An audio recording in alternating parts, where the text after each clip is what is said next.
Hello, I'm Ryan, and today we're going to be talking about Matthew Desmond's Evicted. It's a story about poor families and individuals struggling in the city of Milwaukee to find a place to live and to pay their rent. The story also follows two landlords from low-income neighborhoods. First, I'm going to talk about some things I really liked about the book. I really enjoyed the way Matthew Desmond immerses you into the experience of what it's like to be poor in an industrialized city.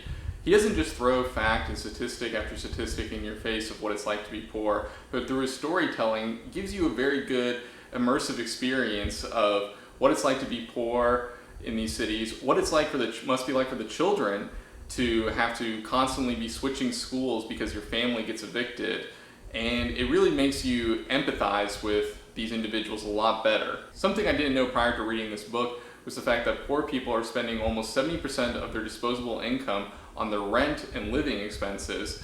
And the fact of the matter is that rent and housing prices have continued to go up over time, but wages and government benefits to poor people have simply stagnated. And so as a result, poor people spend a higher and higher portion of their income on simply just finding a place to live. Any financial slip-up, such as a car payment or an unexpected medical bill, will almost guarantee putting these individuals behind on their rent. And when that happens, one of two things can happen. Either one, they'll get evicted by their landlords, or two, which often doesn't get talked about enough, is the fact that their landlords essentially own their soul. What is surprising to learn is that a lot of landlords let their tenants fall behind on their rent, and they do it for two reasons. Property that's purchased by landlords in lower income neighborhoods has a tendency to have a lot of defects, and no government agency would have allowed those landlords to actually rent that property.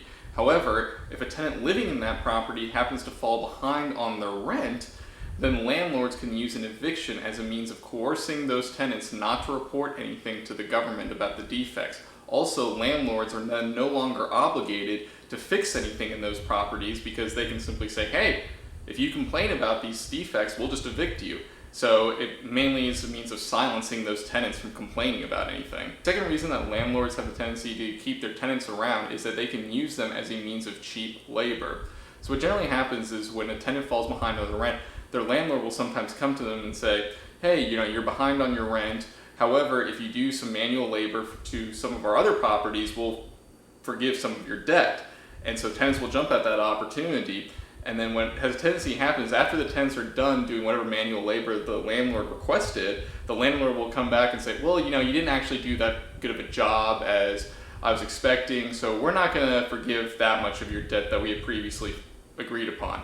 And this happens continuously in the book, and tenants get exploited for free labor that the landlord can just continually call upon whenever it's convenient. However, even being exploited by your landlord still might be a better alternative than to actually be evicted, because once you are evicted, you are essentially branded for life, and it becomes a humongously monumental task for you to find another place to live pretty much for the rest of your life at that point. One family, which had previous evictions on their record, had to call over 80 places in order to find a place to live because no places would take them due to the fact that they got branded with this prior eviction several years ago. Now, some things I didn't like about the book. While some of the families you do feel a lot of sympathy for and it's really heart-wrenching and you do feel bad for their circumstances, there are other families and individuals where you really have a hard time feeling any sort of sympathy for. For instance, one character in the story named Vanetta ends up going to prison for armed robbery. And while it does feel sad to a certain degree, at the end of the day, crimes do carry punishment.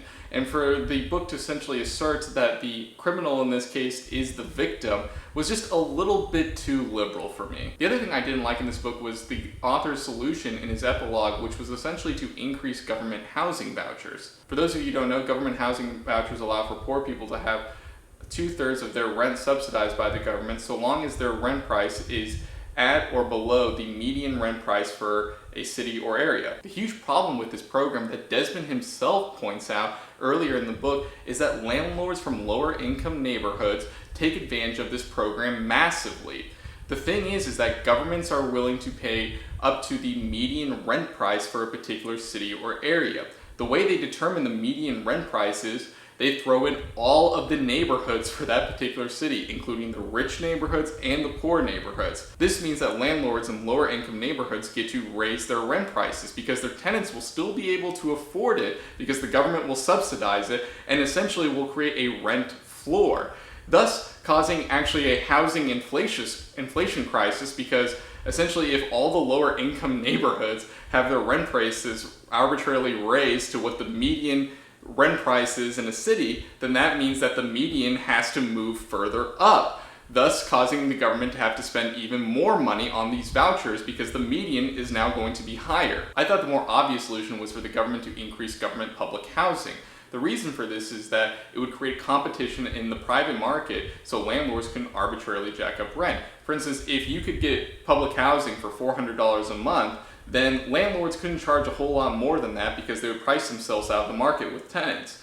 Thus, it would essentially create a rent ceiling in the market for lower income neighborhoods. However, despite that, I will still give Evicted 4 stars out of 5. It gives a very good immersive experience of what it's like to be poor, and it gives very good, interesting insights and statistics along the way to help build context for the reader. So anyways, that's my review, guys. I hope you guys really enjoyed it, and tune in next time for another book review with Ryan's Rants.